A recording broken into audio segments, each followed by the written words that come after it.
네, 장동혁 의원이 단상에 법사위 할 높이를 때도 제 조절하였습니다. 질의 순서는 순탄케 넘어오지 않는데 본회의장에서도 제 순서는 순탄케 넘어오지 않는 것 같습니다. 존경하는 국민 여러분, 이하경 국회 부의장을 비롯한 선배 동료 의원 여러분, 한덕수 국무총리를 비롯한 국무위원 여러분, 국민의힘 보련서천 국회의원 장동혁입니다. 괴담은 공포와 불안을 먹고 자랍니다. 처음에는 설마하며 낭설로 취급되던 괴담도 반복적으로 주입되고 확대 재생산되는 과정을 거치면서 사실로 둔갑되는 경우가 많습니다.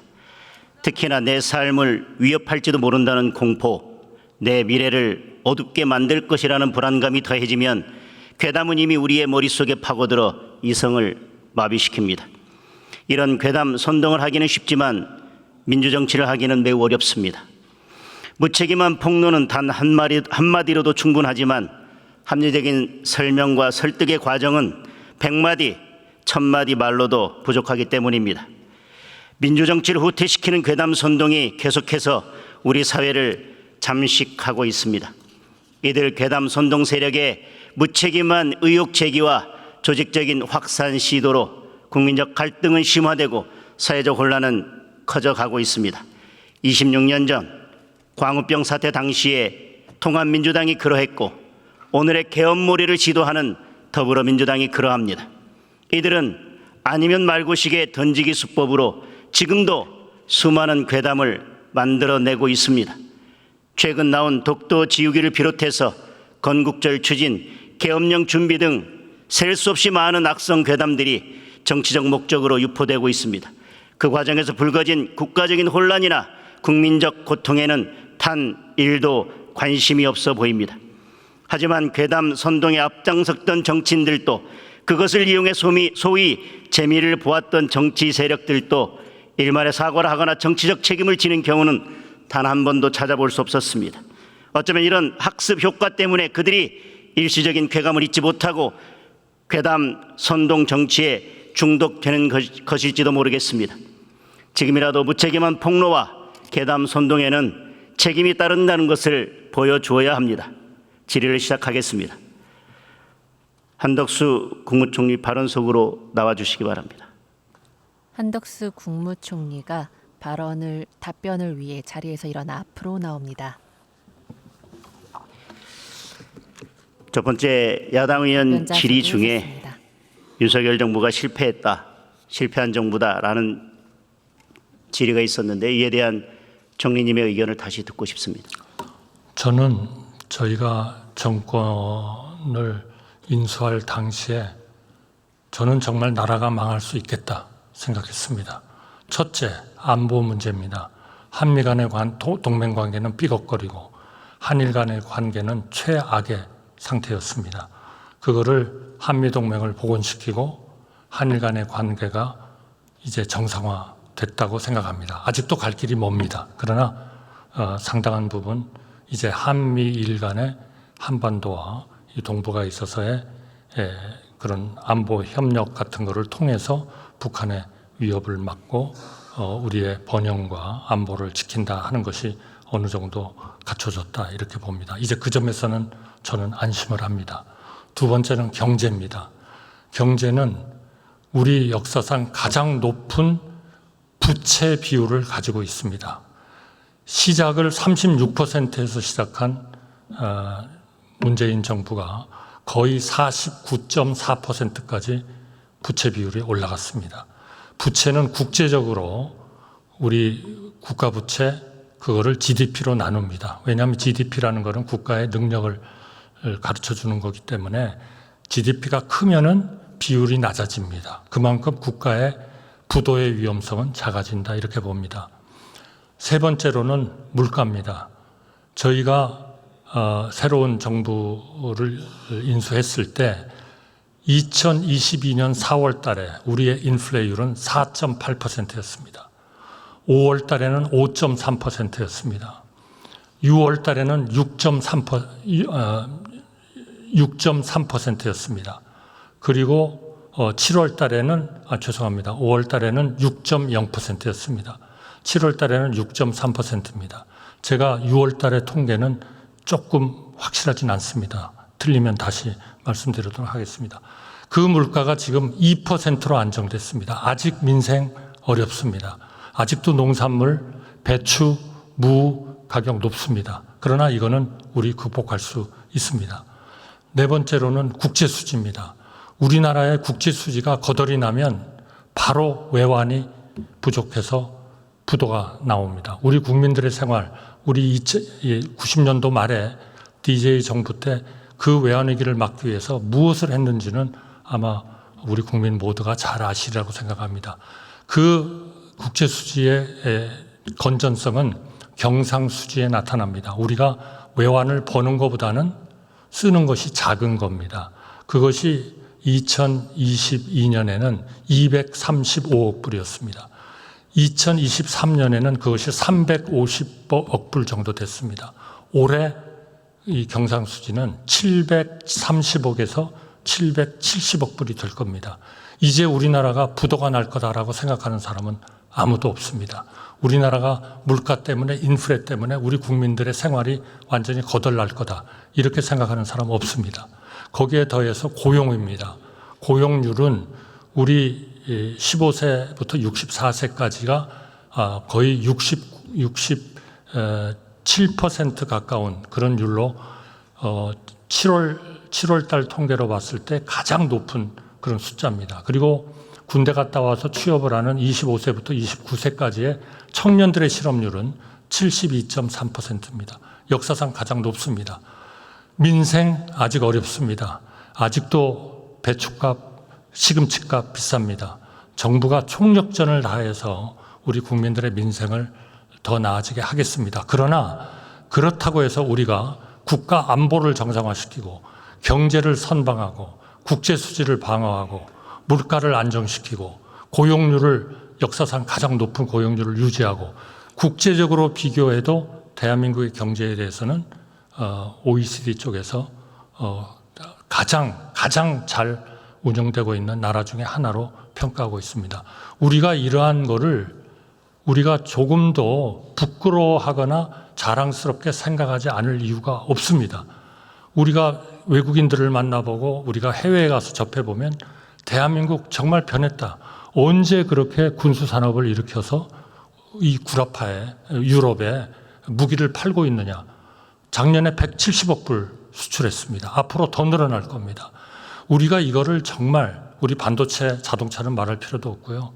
정말 우리가 이런 거는 우리가 좋은 하나의 그런 그 자부심을 가지고 더 잘하기 위해서 세계 6위, 5위로 더 진전하기 위해서 가야 됩니다. 레이건이 그런 얘기를 했습니다. 1964년 그 무엇을 선택할 것인가라는 그런 연설에서 지금 이 세상에는 left와 right라는 건 없다. 다만 up or down만 있을 거다 그랬습니다. 나라를 부강시키고 그리고 경제를 살찌게 하고 우리 민생을 더 살찌게 하는 그런 업을 향해서 위를 향해서 나가는 정책과 우리가 계속 더 후퇴하고 더 나빠지고 하는 다운을 향해서 가는 정책밖에 없다. 이런 얘기도 했습니다. 저는 레이건이 하는 얘기를 다 믿지는 않습니다만 적어도 우리가 현 시점에서 어떻게 우리 국정을 운영해야 되는가라는 것에 대한 좋은 저는 시사점을 주고 있다 이렇게 생각합니다. 감사합니다. 네, 그리고 윤석열 정부 들어서 외교에 대해서도 많은 성과가 있었다고 생각합니다. 대일 외교도 마찬가지라고 생각합니다. 그런데 야당에서는 대일 외교의 성과에 대해서 폄훼를 하고 조금 전에 야당 의원이 질의하셨지만 친일 매국 정권이다. 대통령실에 밀정이 있다. 이렇게 의혹을 제기하고 있습니다. 이에 대한 총리님의 의견을 듣고 싶습니다. 저는 우리가 일본에 대해서는 할 말은 한다. 그러나 한일 관계를 미래를 향해서 좀 더 진전시켜야 된다. 이런 입장을 가지고 있습니다. 올해 상반기에 우리의 수출 규모가 일본보다 32억 불밖에는 적지 않습니다. 아마 잘 우리가 운영을 하면은 올해 우리 역사상 처음으로 일본보다 수출을 더 하는 나라가 될 겁니다. 그리고 스탠드 앤 푸어스나 피치나 그리고 우리 모든 그 해외 신인도, 국가 신인도를 예측하는 그러한 그 기관에서는 한국을 일본보다 2단계 높게 평가하고 있습니다. 이것은 정말 우리가 자랑스럽게 생각해야 됩니다. 우리가 제 개인 말씀을 드리면 정말 공무원을 처음 시작했을 때 그때의 꿈은 뭐냐 하면 우리가 언제 한번 국제 수지를 흑자를 한번 낼 수 있을까? 언제 한번 우리가 그래도 일본의 기술력, 일본의 수출력 이런 것들을 좀 능가할 수 있을까? 그리고 언제 우리가 한번 세계에 내놓고 대한민국이 사랑받고 평가받는 나라가 될 수 있을까? 이게 저희의 꿈이었습니다. 저는 그게 안 된다고 생각했습니다. 중간에. 그러나 이제 우리가 거의 눈앞에 왔다. 다만 우리의 민생, 국민들이 좀 더 편안하고 좀 더 코스트가 비용이 낮고 그리고 좀 더 좋은 일자리, 좀 더 나은 주거, 좀 더 나은 의료 체계를 갖도록 하는 거기에 온 우리 국민과 시민단체와 정치권과 정부가 힘을 합치도록 그렇게 정말 우리가 어떻게 해나갈 것이냐 하는 것이 우리에게 주어진 중요한 과제다 이렇게 생각합니다. 예. 그리고 지금 쌀값에 대해서 많은 우려들이 있습니다. 농민들께서 체감하기에 충분하다고 할 수는 없겠지만 저는 윤석열 정부가 쌀값에 대해서만큼은 늘 신속하고 민감하게 대응해 왔다고 생각합니다.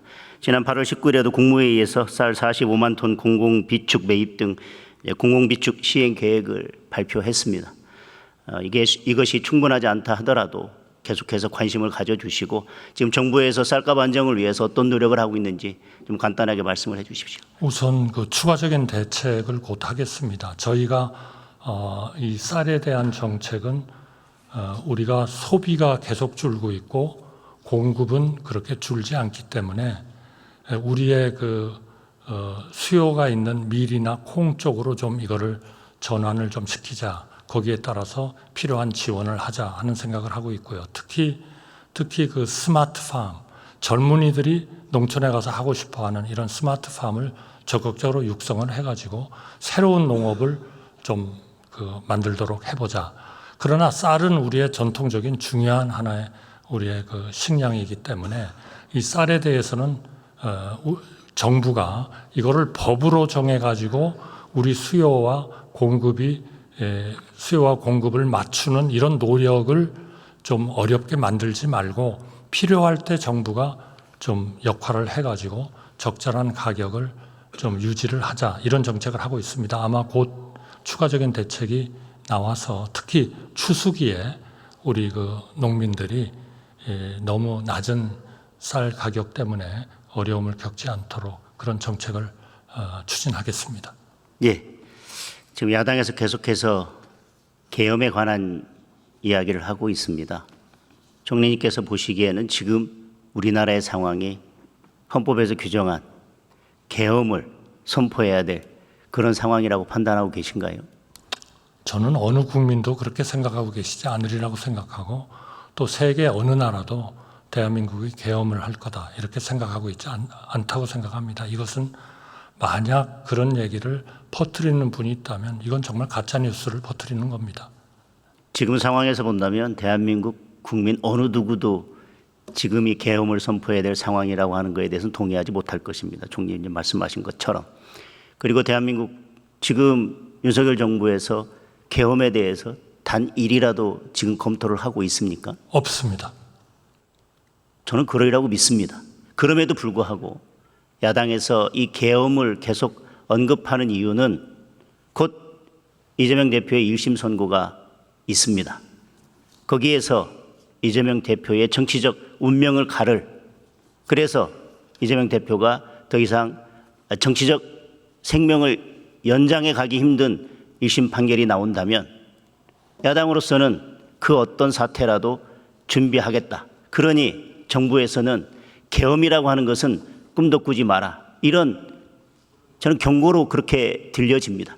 지금 계엄을 선포할 그 어떤 상황도 아닌데 계속해서 민주당이 이런 발언들을 계속하고 있는 것은 결국은 이재명 대표 1심 판결이 나올 경우에 대비해서 어떤 것들을 계획하고 있는지, 그리고 계속해서 대통령에 대한 단행몰이는 할 것이고요.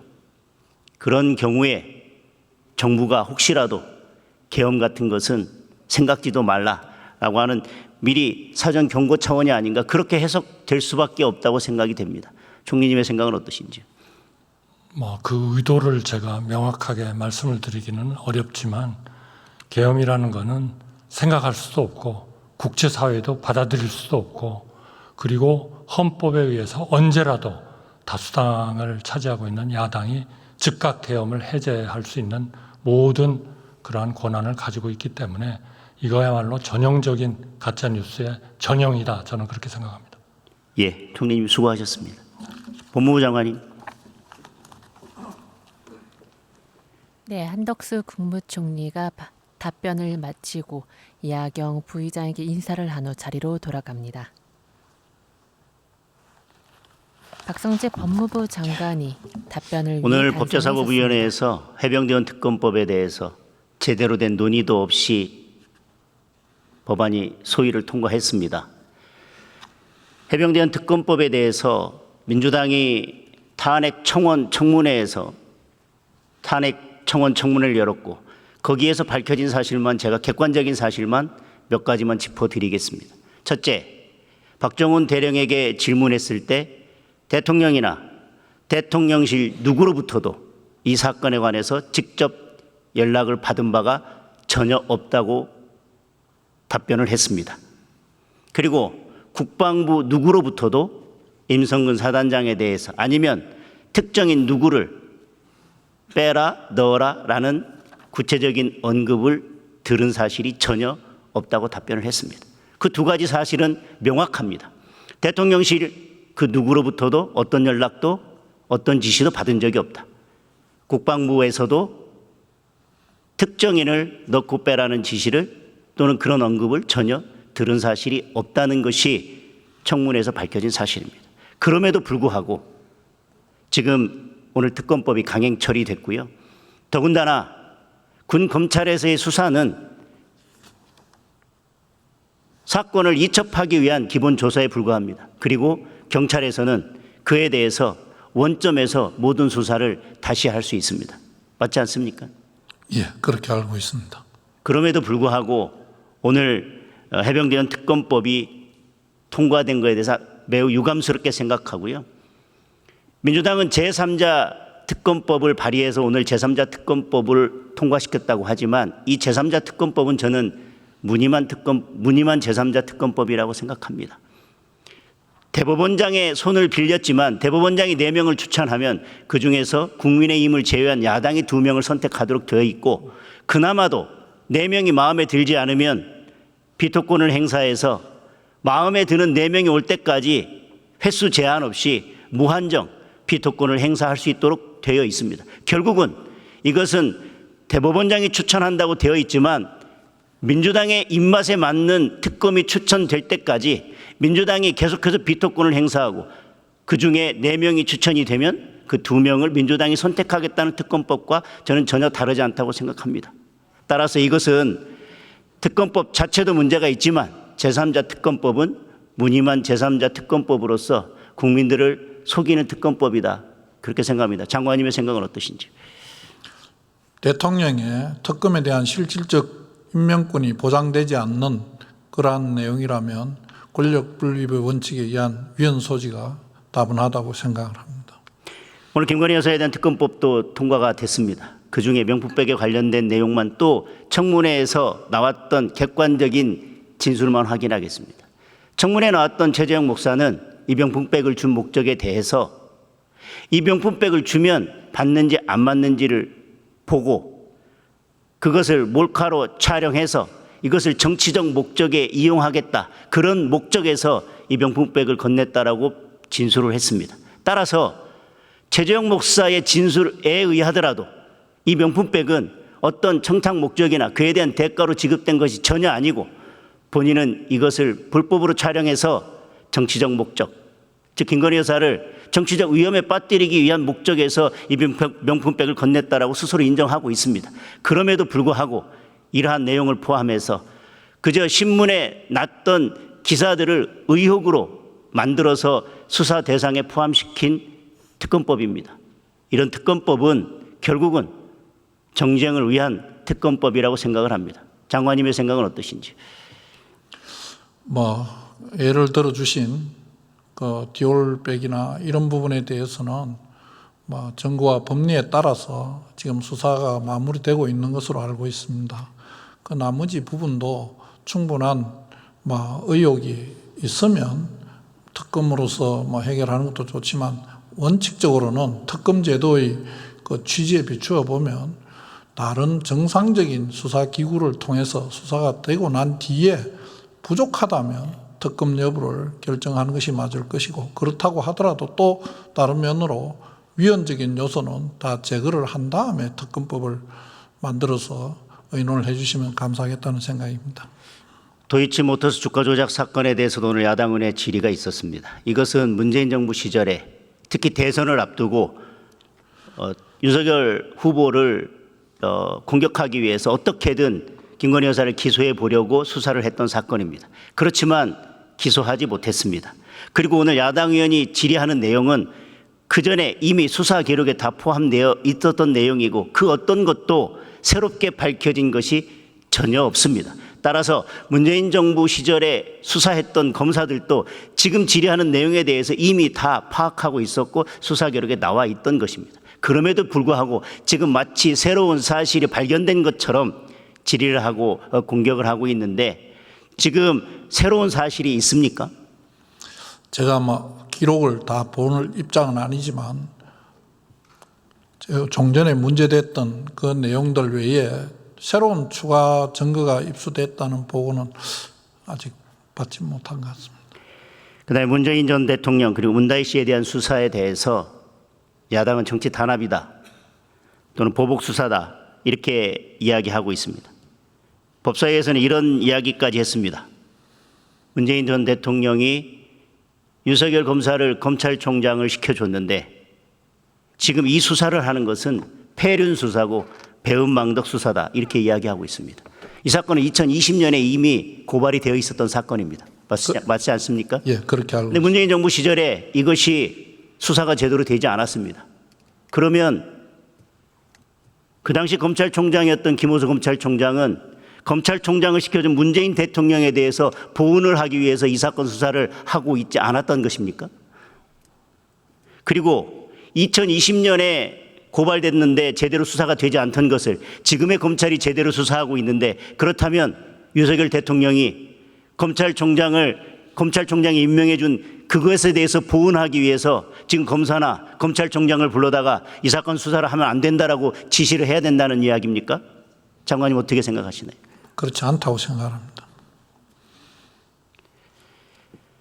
가족을 건드리는 건 아니다 이런 이야기까지 했지만 역대 대통령 중에도 가족들이 수사를 받고 기소되고 실형을 살았던 많은 사례들이 있습니다. 저는 그것은 맞지 않다고 생각합니다. 예, 수고하셨습니다. 박성재 법무부 장관이 답변을 마치고 이하경 부의장에게 인사를 한 후 자리로 돌아갑니다. 국민의힘 장동혁 의원이 발언을 위해 단상의 위치를 의원석 쪽으로 조정하고 있습니다.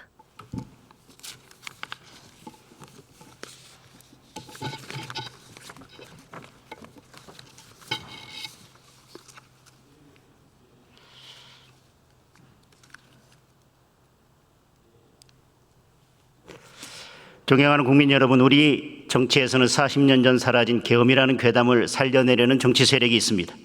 민생은 도외시하고 오로지 정치적 이익만 쫓아 무책임한 폭로를 반복하는 이들을 심판해 주십시오.